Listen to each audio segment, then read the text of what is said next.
She had lived inside the stone walls of the convent for so long that most people no longer noticed her. To them, she was simply the old nun who moved slowly through the halls, her footsteps soft, her eyes always lowered. Her back was slightly bent, her hands thin and marked by age. Many of the younger sisters believed she had always been this way, quiet, simple, and ordinary. Very few knew anything about her life before the convent. Fewer still knew what she had once loved more than almost anything else. She had entered religious life when she was still young. In those days, her hair was dark, her steps were quick, and her heart was full of questions. She came from a modest family where money was scarce, but music was rich. In her childhood home, there was an old upright piano pushed against the wall. Some keys were chipped, others slightly out of tune, but to her, it was the most beautiful thing in the world. She learned to play by listening, watching, and practicing whenever the house was quiet. No one taught her in a formal way. She learned through patience and feeling. Music became her private language. When words failed her, the piano spoke for her. She played when she was happy, when she was confused, and when she was afraid. Over time, her playing grew deeper, more expressive. Neighbors would sometimes stop outside the window just to listen. They said her music felt honest, as if it came from a place untouched by pride. She never imagined that this gift would one day disappear from her life. When she chose the convent, it was not because she stopped loving music. It was because she felt a strong pull toward a life of service. She believed that giving herself fully to faith meant leaving certain desires behind. At the time, she accepted this without resentment. She told herself that music was a joy, but not a necessity. Faith, she believed, required sacrifice. And so, she packed very little when she left her family home. She did not take sheet music. She did not say goodbye to the piano. She closed that door quietly, thinking it would not hurt as much as it eventually did. The convent she entered was strict, but orderly. Life there followed a clear routine. Wake before sunrise. Pray, work, eat in silence. Pray again. Rest. Every day looked almost the same. There was comfort in the structure, but also a kind of quiet emptiness. Music existed only in hymns, sung softly and without instruments. The piano in the convent was kept in a small room near the chapel, mostly unused. It was there for special occasions, but rarely touched. In her early years at the convent, she avoided that room. Passing by it made her chest feel tight, and she did not want to question her choice. Obedience was deeply valued there. Personal talents were considered something to be set aside, not displayed. Humility mattered more than skill. Over time, she learned to push her memories down. She focused on her duties: cleaning, cooking, caring for the sick, and helping the poor. She became reliable and steady. People trusted her. That trust slowly replaced the applause she once received from strangers outside her childhood home. Years passed, and her hands changed. They grew rough from work and stiff from age. She wondered sometimes if they even remembered the piano.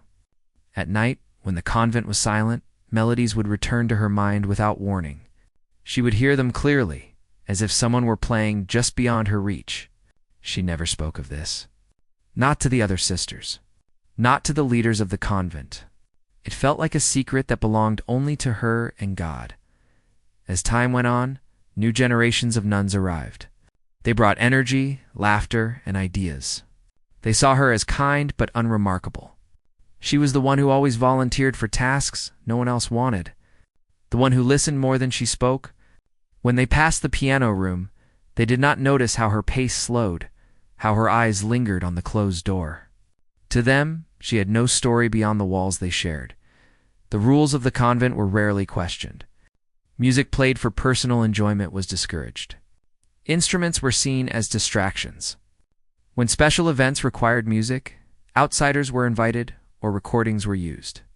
She accepted this without complaint. In her heart, she believed obedience was her offering. Even so, there were moments when she wondered if her gift had been taken from her too soon, or if she had given it up to Isley as she grew older. Her body weakened, but her memory remained sharp. She remembered every note she had ever loved. She remembered the feel of smooth keys under her fingers. She remembered how music once made her feel seen. These memories did not make her bitter. Instead, they made her gentle. She treated everyone with patience, as if she understood how many quiet dreams people carry without ever sharing them. By the time she reached old age, few expected anything from her. She was no longer given demanding work. She spent her days praying, helping where she could, and resting when her strength failed. Some thought her life had been small. They were wrong. It had been full, just hidden.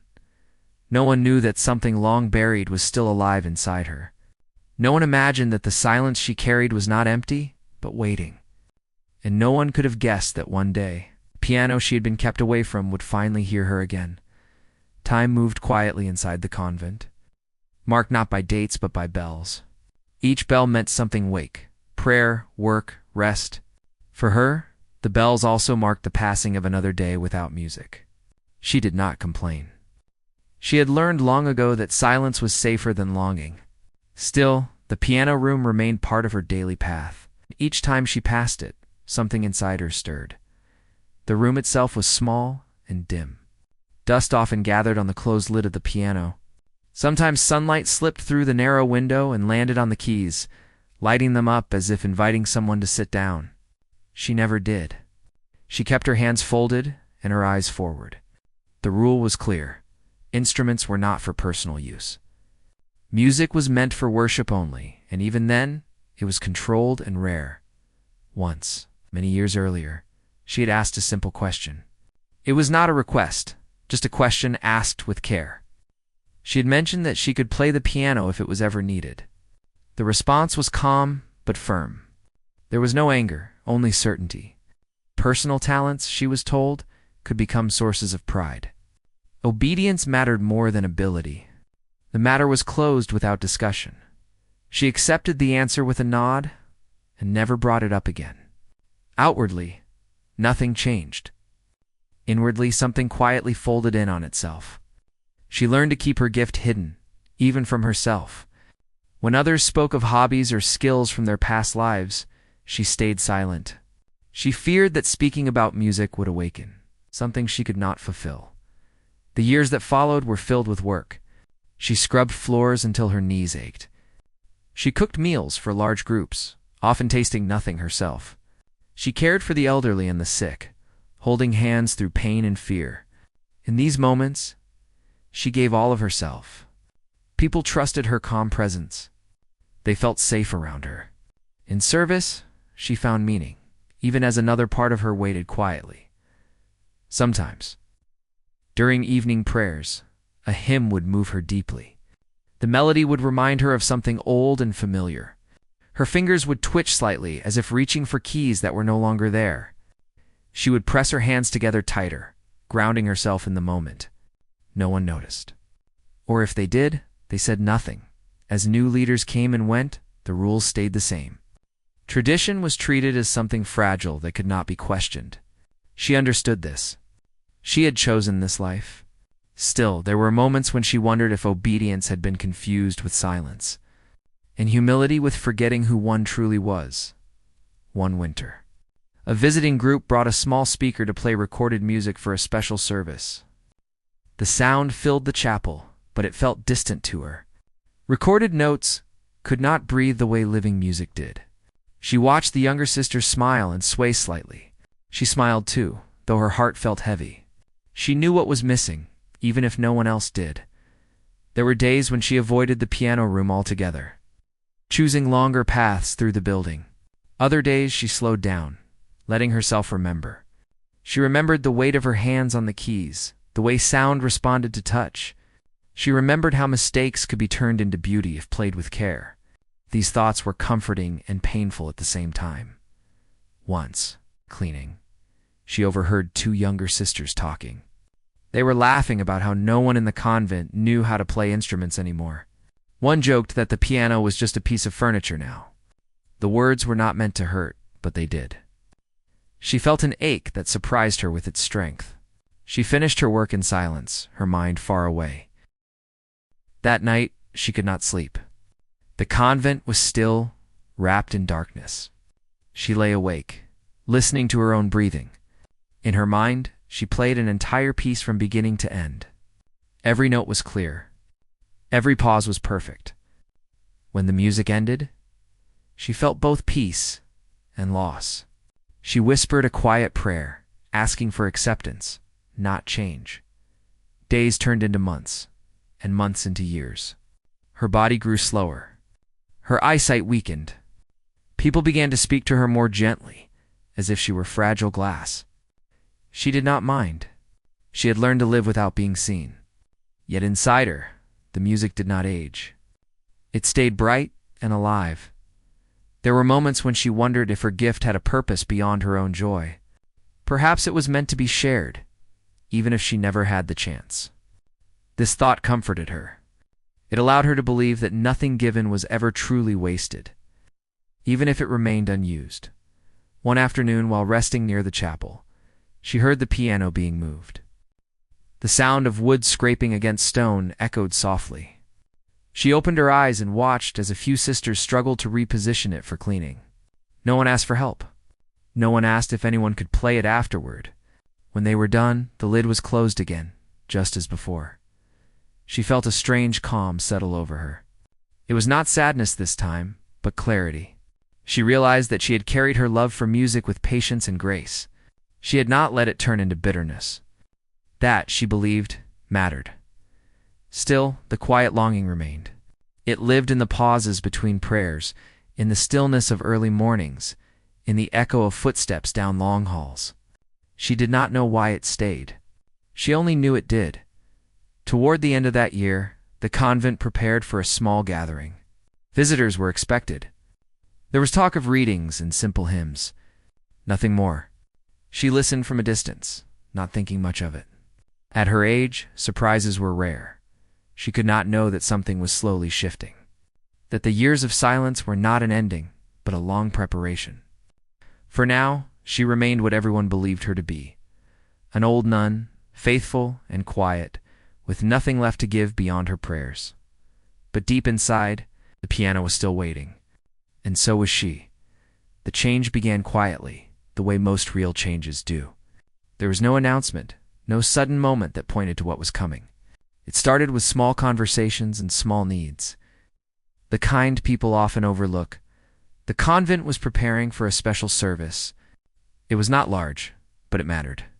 A group from outside was expected to visit, including people who supported the convent's work. The sisters wanted everything to feel welcoming and respectful. Simple hymns were planned, as always. Someone mentioned that recorded music might feel cold. Another said live music would be better, but no one knew who could provide it. At first, the discussion went nowhere. Hiring someone from outside felt unnecessary and costly. Most assumed the piano would remain unused, as it always had. She listened from her chair near the wall, her hands resting in her lap. She said nothing. She had learned that silence was easier than hope. Later that day, a younger sister approached her while she was folding cloths. The sister spoke gently, almost unsure of herself. She asked if it was true that she once played music before joining the convent. The question caught her off guard. For a moment, she thought she had misheard. She paused, then nodded slowly. She did not smile. She did not explain. The sister's eyes widened with curiosity. She asked what instrument. When the word piano left her lips, it felt strange, like speaking a language she had not used in years. The sister thanked her and walked away. Nothing more was said.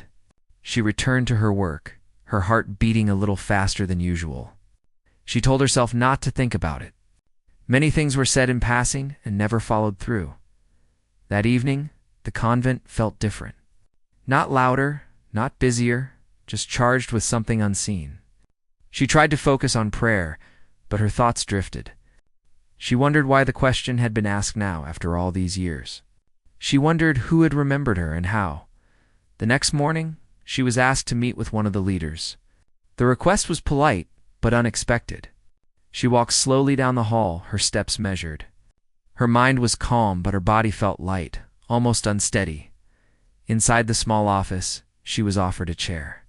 The leader spoke kindly, explaining the upcoming service and the wish for live music. Then came the question she never expected to hear again. Would she be willing to play the piano? For a long moment, she could not answer. The room felt very still. She searched for the right words, afraid of saying too much or too little. Finally, she spoke honestly. She said she had not played in many years. She said her hands were old. She said she did not know if she could still do it. The leader listened without interruption. Then, gently, she said that trying would be enough. There was no pressure, she said. If it did not work, no harm would be done. Permission. The words settled into her slowly. It felt heavy and fragile at the same time. She nodded, unsure if she believed what was happening. Later that day, she stood outside the piano room. The door was open for the first time she could remember. Light filled the space. The piano waited quietly, its surface worn but clean. She did not enter right away. She needed a moment to breathe. When she finally stepped inside, the room felt smaller than she remembered. The piano bench creaked as she sat down. She placed her hands on her lap, not yet touching the keys. Her fingers trembled slightly. She closed her eyes. She did not start with a song. She simply rested her hands on the keys, feeling their cool surface. The contact alone brought tears to her eyes. She pressed one key softly. The sound filled the room, imperfect but real. She played another note. Then another. Slowly, carefully, she began to remember. Her hands moved with hesitation at first, but the music was patient. It waited for her. She did not practice long that first day. Her body tired quickly. But something had shifted inside her. She returned to her room feeling lighter than she had in years. Over the next few days, she practiced in short moments. Always with permission. Always quietly. Sometimes a sister would pause outside the door to listen. No one spoke. The music said enough. She made mistakes. Her fingers slipped. She stopped and started again. There was no frustration, only gratitude. Each note felt like a gift returned. As the day of the service drew closer, word spread through the convent. Some were surprised, some were curious. A few were unsure if this was appropriate. She heard none of it directly. She focused only on the piano and the simple pieces she knew she could play. On the morning of the service, she felt calm. There was no fear, only a quiet readiness. She knew she was not playing to impress. She was playing to serve the same way she always had. As she walked toward the piano, she noticed the room was fuller than expected. Visitors sat alongside the sisters. The air felt warm, expectant. She sat down, adjusted the bench, and placed her hands on the keys. For a brief moment, she hesitated. Then she began. The first notes were soft, almost shy. Then the music grew. It filled the space with warmth and depth. It did not sound old. It sounded alive. People leaned forward. Some closed their eyes. No one spoke. The room listened. She played with care, with feeling, with everything she had carried inside her for decades. The music moved through her, not from her. When the final note faded, the silence that followed was full, not empty. She lifted her hands and rested them in her lap. She did not look up right away. When she did, she saw faces changed by what they had heard. She saw tears. She saw wonder. She felt no pride. Only peace. She did not know what would come next. She only knew that the waiting was over. The silence after the last note stayed longer than anyone expected. It was not an awkward silence. It was full and deep, like the room itself was breathing. No one moved. No one spoke. Even the smallest sounds, a cough or a shift in a chair, felt too loud for that moment. She sat still on the piano bench, her hands resting quietly in her lap. Her shoulders were relaxed, but her heart was steady and full. She had given everything she meant to give. Nothing more, nothing less. She did not look for approval. She simply waited. Then someone stood up. Slowly. Almost unsure. Then another followed. Within seconds, the room was filled with people on their feet. The applause was not loud at first. It began softly, almost respectfully, then grew stronger. It was not the kind of applause she remembered from her youth. It was warmer, deeper. It carried gratitude rather than excitement. She rose carefully from the bench.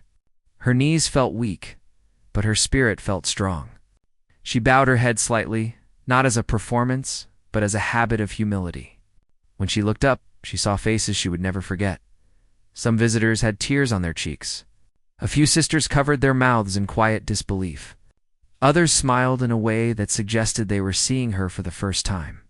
It was as if the music had gently lifted a veil from the room, revealing something that had always been there. She returned to her seat among the others, her steps slow and calm. The service continued, but something had changed. The words spoken afterward seemed lighter. The prayers felt closer. People listened differently. They carried the music with them, even as other sounds filled the space. After the gathering ended, visitors approached her one by one. They did not rush. Each seemed to want a moment, just a few words. Some thanked her. Some said nothing at all, only pressed her hand gently. One older visitor whispered that the music reminded him of home. She nodded, understanding without needing explanation. The sisters gathered nearby, speaking in soft voices. A few looked unsure of what to say. One finally stepped forward and told her she did not know the convent had such talent among them. The words were meant as praise, but they landed gently, without weight. She smiled and said it was not something she had kept, but something she had waited with. That evening, the convent felt different. Not louder, not busier, but alive in a quiet way. Doors that were usually closed remained slightly open. Conversations lingered longer than usual. There was laughter, soft and unguarded. She returned to her room and sat on the edge of her bed. For the first time in many years, her hands did not ache. They felt warm, almost young. She looked at them with curiosity, turning them slowly. They were still old hands, marked by time, but now they felt useful in a way she had forgotten. She slept deeply that night without dreams. When she woke, the morning light felt gentle on her face. She rose slowly and began her day as she always had. Prayer, breakfast, simple work. From the outside, nothing had changed, but people began to treat her differently. Not with distance, but with interest. Sisters stopped her in the hallway to ask about music, about how she learned, about what it felt like to play after so long. She answered simply, without stories meant to impress. She spoke of patience, of listening, of letting go of fear. Some asked why she had never played before. She did not blame anyone. She said only that there is a time for waiting and a time for giving. She believed both were necessary. Word of the performance did not stay inside the convent walls. Visitors spoke about it to others. Soon, messages arrived, asking if she would be willing to play again. The leaders discussed these requests carefully. They wanted to protect her, to protect the quiet life of the convent. She was asked what she wanted. The question surprised her. For most of her life, wanting had not been part of the conversation. She thought for a moment, then answered honestly.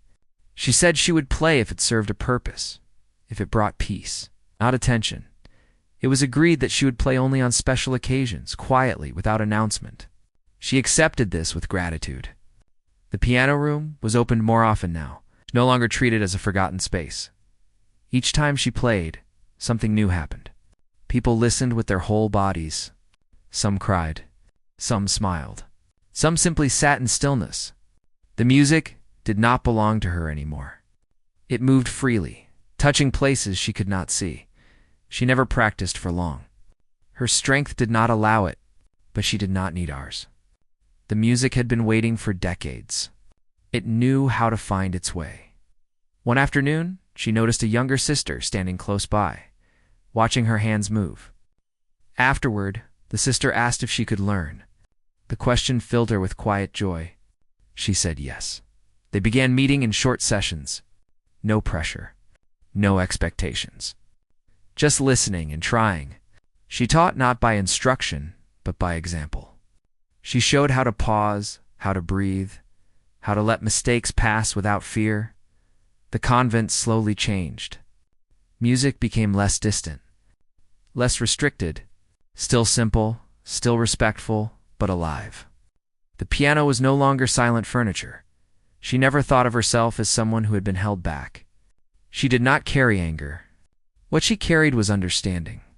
She knew that rules are often made from fear, and fear can soften with time. Visitors continued to come. Some asked her story. She shared only what mattered. That gifts do not disappear when unused. That time does not erase what is true. That patience can be a form of faith. One evening, after everyone had gone, she sat alone at the piano. She played softly, just for herself and for God. The notes floated gently through the empty room. She smiled, not because she had been seen, but because she had been faithful to who she was. The world outside may have been stunned by her playing, but inside her, there was only calm. She knew now that the silence she had lived with for so long had not been wasted.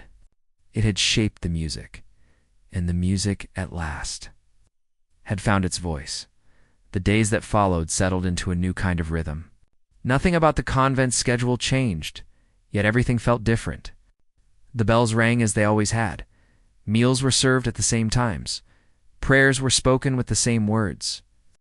But beneath the routine, something gentle had taken root. She continued her simple life. She rose early, moved carefully, and rested when her body asked her to. Age had not loosened its hold on her. Some mornings her joints felt stiff, and her breath came slower than before. Yet there was a lightness in her steps that others noticed. It was not the lightness of youth, but of peace. The piano was now part of her days, though never in excess. She played when invited, and when it felt right. Sometimes it was for a small gathering, sometimes only for prayer. She never announced herself. She never asked for attention. The music arrived quietly, did its work, and faded. People from outside continued to visit. Some came because they had heard about the old nun who played as if time did not touch her. Others came for reasons they could not explain. They often left changed, though they struggled to put words to it. When asked how she learned to play that way, she did not speak of talent. She spoke of listening. She said music was not something you control. It was something you allow. These words stayed with people long after they left. Inside the convent, younger sisters gathered around her more often, not just to talk about music, but about life. They asked how she endured long years without complaint, how she stayed gentle in a world that often overlooked her. She told them the truth in simple ways. She said bitterness grows when you believe life owes you something. Peace grows when you learn to give without keeping count. She did not pretend the waiting had been easy. She admitted there were nights when the silence felt heavy. But she also said that silence can teach you things noise never will. It teaches patience. It teaches humility. It teaches you how to hear what truly matters. As months passed, her strength slowly faded, as it does for all who reach deep old age. She accepted this without fear.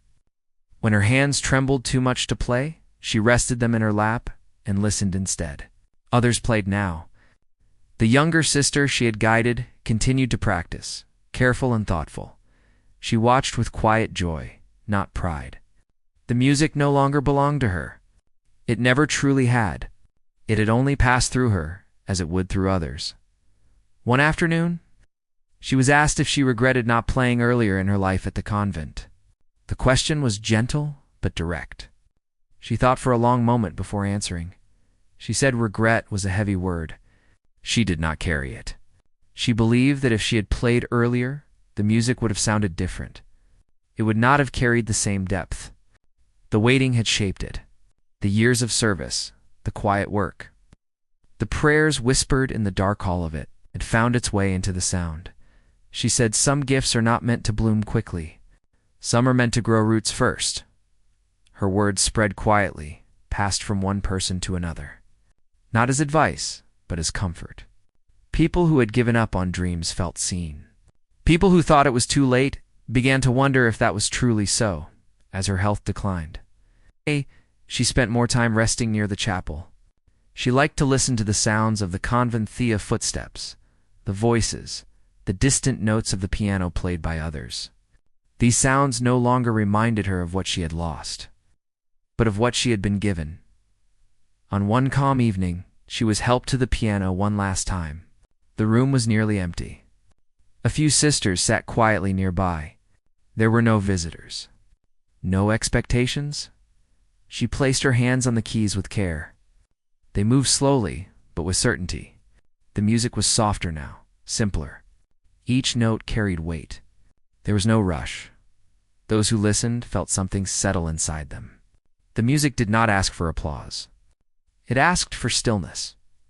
When she finished, she remained seated for a moment, eyes closed. Then she smiled. It was a small smile, but full. In the days that followed, she spoke less and rested more. Her presence remained strong even as her body weakened. People came to sit with her, sometimes in silence. They understood that words were no longer needed. When the time came for her to leave this world, it was quiet. There was no struggle, no fear. She went as she had lived, dashed gently. Afterward, the convent did not feel empty. Her absence was felt, but so was her legacy. The piano continued to be played. Music remained part of worship. Younger sisters carried forward what she had awakened. Visitors still asked about her. Stories were told not to praise her, but to remind others of what patience can do. The old piano stood in the same place, its wood worn, its keys familiar. It had waited many years, just as she had. Together, they had taught something simple and true, that it is never too late for what was placed inside. That silence is not the end of the story, and that sometimes the most powerful music is the one that has waited the longest to be heard.